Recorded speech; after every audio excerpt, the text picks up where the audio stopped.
আমাদেরকে সময়ের প্রতি গুরুত্ব দেওয়ার কথা বলা হয়েছে, যা প্রতি মুহূর্তে আমাদের কাছ থেকে হারিয়ে যাচ্ছে। মুফাসসিরদের বিভিন্ন মন্তব্যের সূক্ষ্ম ব্যবহার বা ব্যাকরণগত পর্যালোচনা আমাদের কাছে কিছুটা কঠিন লাগতে পারে, কিন্তু আসুন আমরা ভেবে দেখি এটা কিভাবে আমাদের কাজে লাগতে পারে। আমাদের দিনে 24 ঘন্টা সময় আছে। এর মধ্যে কয় ঘন্টা আমরা ঘুমিয়ে কাটাই, কয় ঘন্টা আমরা কাজ করি, কয় ঘন্টা আমরা দুনিয়ায় সঞ্চয়ের কাজে ব্যবহার করি, হয়তো দুনিয়ার বিল পরিশোধ করার কাজে, কিন্তু কয় ঘন্টা আমরা আখিরাতের বিল পরিশোধ করার কাজে ব্যবহার করি, কয় ঘন্টা আমরা আল্লাহর হিসাব নিকাশের সামনে দাঁড়ানোর জন্য নিজেদের প্রস্তুত করি।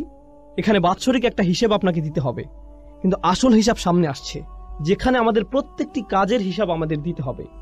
আমি এটা সবসময় বলে থাকি, এই সূরা আসর শব্দটির ব্যবহারের তাৎপর্য হলো এখানে একটা দিনের অংশ বোঝানো হয়েছে।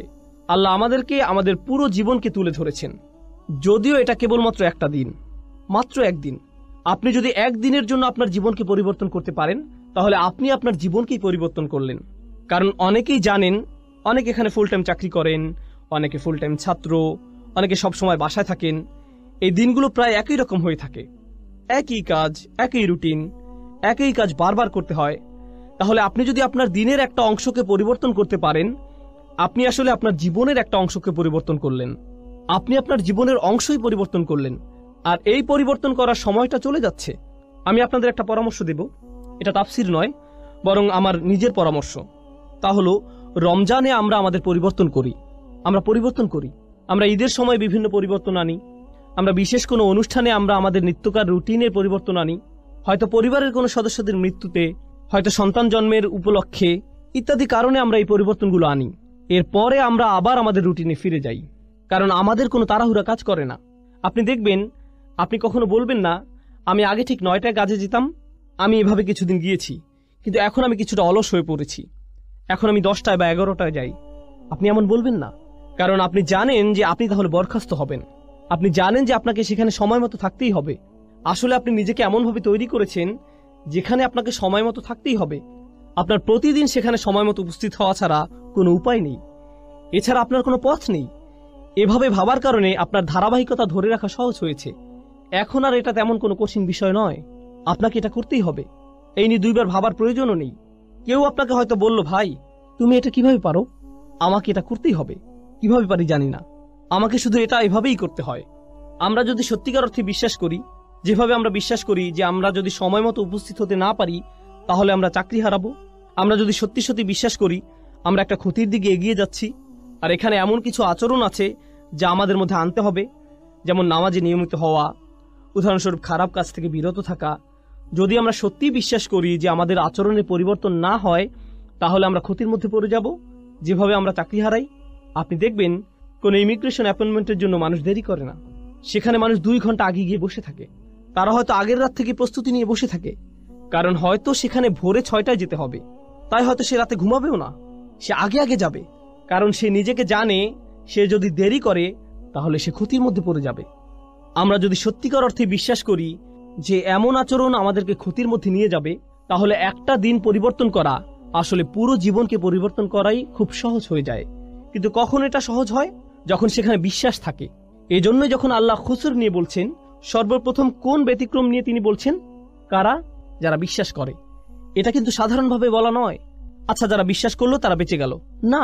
আমরা এখানে এমন সাধারণ বিশ্বাসের কথা বলছি না, এটা হচ্ছে সত্যিকার গভীর আস্থা। আমি যা করছি তা সরাসরি আমার সফলতার সাথে যুক্ত, সরাসরি আমার ব্যর্থতার সাথে যুক্ত। তার চেয়ে ভালো আমি আমাকে পরিবর্তন করি, তার চেয়ে ভালো আমি তাই করি যা আমার করা উচিত। এটা শুধুমাত্র আসর শব্দে এমন বোধ আসা উচিত।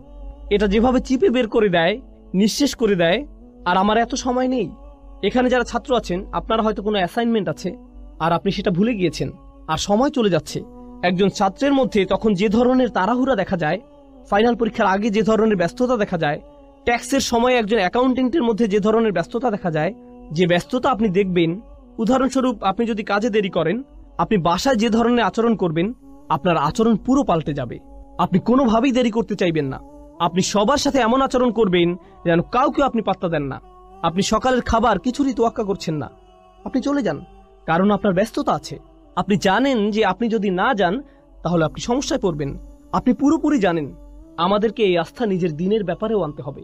আপনার বস যদি আপনাকে বলে, আমি কসম করে বলছি তোমার সমস্যা হবে, যদি আপনার বস এটা বলে, সে যদি বলে আমি কসম করছি সে হয়তো অফিসে আসলো, সে আপনাকে নির্দিষ্ট করে বলল না, সে বলল প্রত্যেক কর্মচারীর বিশাল ক্ষতি হবে, আমি কসম করছি তোমাদের প্রত্যেকেরই ক্ষতি হবে, এবার অনেক বড় লোকসান হবে। আপনি কি মনে করেন সে যখন চলে যাবে আপনাদের মধ্যে কি কেউ বলবে হ্যাঁ হ্যাঁ আমার কিছু হবে না, আমি ঠিক আছি? না, সে নির্দিষ্ট করে কিছু বলেনি। সে বলেনি কিছু কর্মচারীর ক্ষতি হবে, সে বলেনি ওই যে তার ক্ষতি হবে। তিনি বলেছেন প্রত্যেকেরই ক্ষতি হবে, আপনাদের সবার ক্ষতি হবে। আর আপনারা অচিরে লক্ষ্য করবেন যে সময় চলে যাচ্ছে, ক্ষতির সময় এগিয়ে আসছে। আপনারা খুব শীঘ্রই বুঝতে পারবেন যে আপনারা কতটা ক্ষতির মধ্যে আছেন। এখন যখন আপনি এটা শুনবেন, এই দুনিয়ায় আপনার জন্য একটা ব্যস্ততা কাজ করবে। আপনার মনে হবে, ও আল্লাহ, আমার এখন কি করা উচিত? তিনি কি করতে চান? তিনি কেন রেগে আছেন? এমন কিছু কি আছে যা আমরা করছি না? এখন চিন্তা করুন, যখন আপনার একটা চাকরি থাকে, বলে রাখি আমি আপনাদের এই উদাহরণগুলো দিচ্ছি যাতে আপনারা এই সূরাটি আরো ভালোভাবে বুঝতে পারেন ইনশাআল্লাহ। মুসলিমের জীবনে এটা একটা গুরুত্ববহ সূরা। এটা একজন মুসলিমের জন্য এমন একটা উপহার যা আল্লাহ মাত্র 3টে আয়াতের মাধ্যমে দিয়েছেন, যা আমাদের জীবনকে পরিবর্তন করে দিতে পারে। তিনি আমাদেরকে পুরো কোরআন মুখস্থ করতে বলেননি, শুধু সূরা আসরটা মনে রাখবেন। সুবহানাল্লাহ, দেখবেন এটা কিভাবে আপনার জীবনকে পরিবর্তন করে দেয়। এখন চিন্তা করুন, আপনি একটা চাকরি পেলেন, আপনার বস আপনাকে বলল তোমার কাজ 4টি। প্রতিদিন আপনার কয়টি কাজ আছে? 4টি। মাঝে মধ্যে আপনার বস আপনাকে এমন কাজ দিবে যা আপনি খুব সহজেই পারবেন, আবার মাঝে মধ্যে আপনার এমন কাজ থাকবে যা আপনার করতে ভালো লাগবে না। কিন্তু যেহেতু আপনি এই চাকরিটি করছেন, আপনার কয়টি কাজ করতে হবে? সবগুলোই।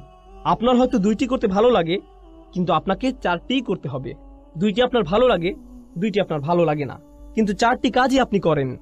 এখন যদি কেউ মনে করে, বা আমি যদি মনে করি আমি শুধু 2টি কাজ করব, কারণ আমি এই 2টি খুবই ভালো পারি, আমি বাকি 2টি নিয়ে চিন্তা করব না, আমি এমনকি এগুলো ছুঁয়েও দেখব না। বস যখন দেখবে আমি এই 2টি কতটা ভালোভাবে করেছি, সে কি বাকি 2টির কথা ভুলে যাবে? এগুলো নিয়ে কোনো সমস্যা হবে না? তাহলে আপনি বাকি 2টি কাজ করলেন না।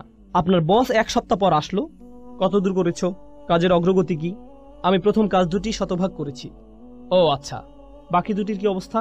আসলে আমি এই 2টি করব না, কিন্তু দেখুন আমি এই প্রথম 2টি কত ভালোভাবে করেছি। এই লোকের কি অবস্থা হবে? আপনাদের কি মনে হয়, সে কি তার চাকরিটা ধরে রাখতে পারবে? আপনি যদি সম্পূর্ণভাবে সেগুলো নাও করেন, আপনাকে যে 4টি কাজ দেয়া হয়েছে সে 4টি কাজ আপনাকে করতেই হবে। আপনি হয়তো শতভাগ করতে পারেননি, কিন্তু আপনাকে প্রত্যেকটির অন্তত 70 ভাগ কাজ হলেও করতে হবে। এটা কোনো একটা কাজের 100% করার চেয়েও ভালো। বুঝতে পারছেন? তাহলে যখন আল্লাহ 4টি কাজের কথা বলছেন, ইল্লাল্লাযীনা আমানু ওয়া আমিলুস সলিহাত ওয়া তাওয়াসাউ বিল হক ওয়া তাওয়াসাউ বিস সবর, তখন আমরা বলি ঈমান। আমাদের ঈমান নিয়ে কাজ করতে হবে, কিছু ভালো কাজ। আর আর বাকিগুলো, ওগুলো তো আলেমদের জন্য, ওগুলো শায়েখদের কাজ, ওগুলো দায়ীদের কাজ, ওগুলো অন্যরা করবে, এগুলো আমার কাজ নয়। তাহলে আপনি এখানে কি করছেন? আল্লাহ বলেন এই 4টি কাজ যারা করবে না তাদের প্রত্যেকেই বিশাল ক্ষতির মধ্যে আছে, কিন্তু আপনি শুধু 2টা করছেন, বা 1টা বা 3টা। ব্যাপারটা এমনই, আপনি এর মধ্যে থেকে বাছাই করছেন যে আপনাকে ক্ষতির মধ্যে নিয়ে যাবে, এর কোনো ফলাফল পাবেন না। এই সূরার মাধ্যমে এমন দৃষ্টিভঙ্গি আমাদের তৈরি করতে হবে